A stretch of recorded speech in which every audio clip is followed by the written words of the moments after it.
American airports have been stepping up security since Christmas Day, the attempted bombing of an aircraft landing in Detroit. The Transportation Security Administration says people flying into the U.S. from 14 countries, including Yemen, Pakistan, Cuba, Iran, and Syria, will be subject to random or mandatory body screening. Meanwhile, passengers are boarding planes once again at Newark Airport, New Jersey. Flights had been grounded for 6 hours last night when a man went through the wrong side of a security checkpoint and disappeared. The passengers were rescreened. The terminal was searched. Officials now say the man left the terminal building. They are still working to identify him.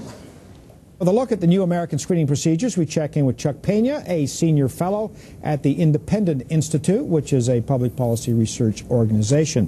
Mr. Peña, what do you make of this? It seems that every terrorist event, every year, we get an upgrade in the security procedures at airports. When do we get to a point when, A, we either stop all threats, or B, we've gone so far as people can't travel anymore?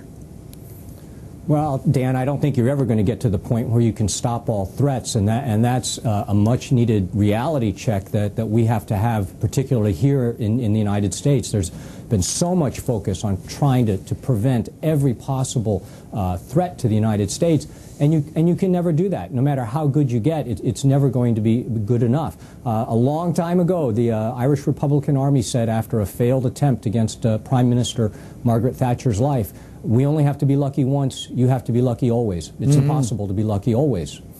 So that we need to frame the whole issue of airline security and homeland security writ large with that in mind, and say, if we can't achieve perfect security, what are the security measures that are cost effective, make sense, don't infringe on civil liberties and other freedoms and rights. There is going to be a time when I think we either are going to have to draw a line, or airline travel is just going to be so impossible that a lot of people are going to opt out of flying airplanes. Do you think a lot of people have the misguided notion that with just a little more technology and just a few more resources, we can clean this mess up?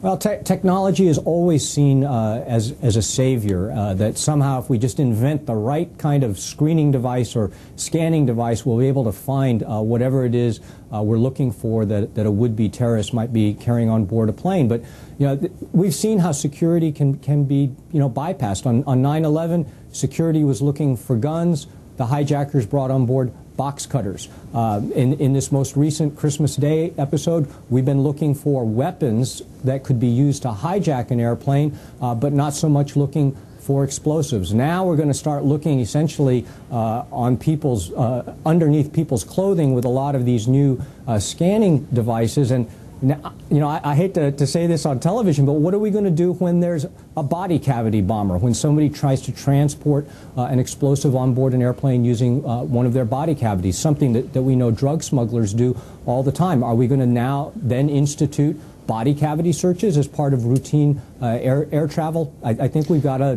be realistic and figure out where we're going to draw the line. But that's a really good question, because I think in this part of the world, and I don't think Canadians are immune from this, we're accustomed to Fortress America. This is our place. We're safe here, and we can keep the bad guys out. In Europe, they have a very different attitude about this, because they've been living with terror a lot longer than we have in Canada and the United States. We can't stop it. So at what point do we decide the danger level is such that we can live with that and we can accept certain number of attempts or a certain number of even successes?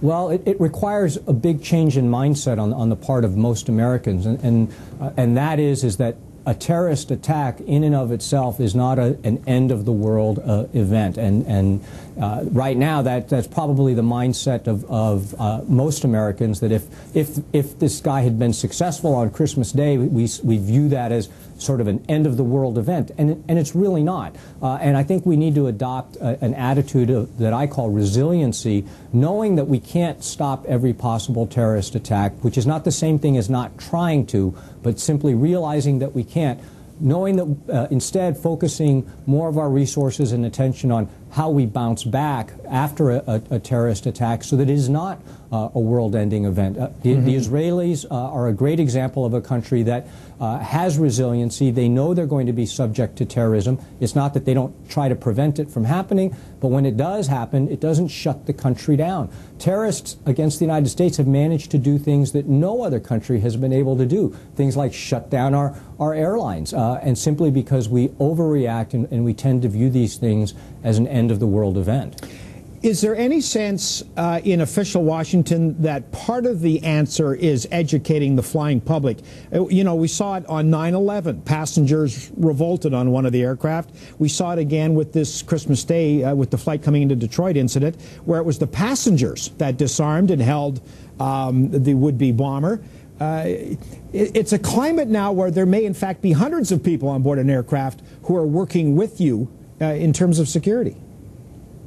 Well, I think that's played out on Christmas Day. I mean, after 9/11, a lot of people realized that they might have to take a bad situation into their own hands and that they couldn't 100% rely on the government to keep them safe. And I think a lot of air travelers after 9/11, when they got on board an aircraft, had that attitude that said, in the worst case, if something terrible happens, we may have to take action ourselves, that there may not be a federal air marshal on board, and we just can't depend on the government necessarily to be able to keep all the bad guys off of every single airplane in the world. And I think that showed itself on Christmas Day, and I think that has creeped more into the psyche of the American public, but it is something that we don't acknowledge so much, at least not publicly. Chuck Peña, Senior Fellow at the Independent Institute. Nice to see you again, Mr. Peña. Thank you, sir. Happy New Year, Dan.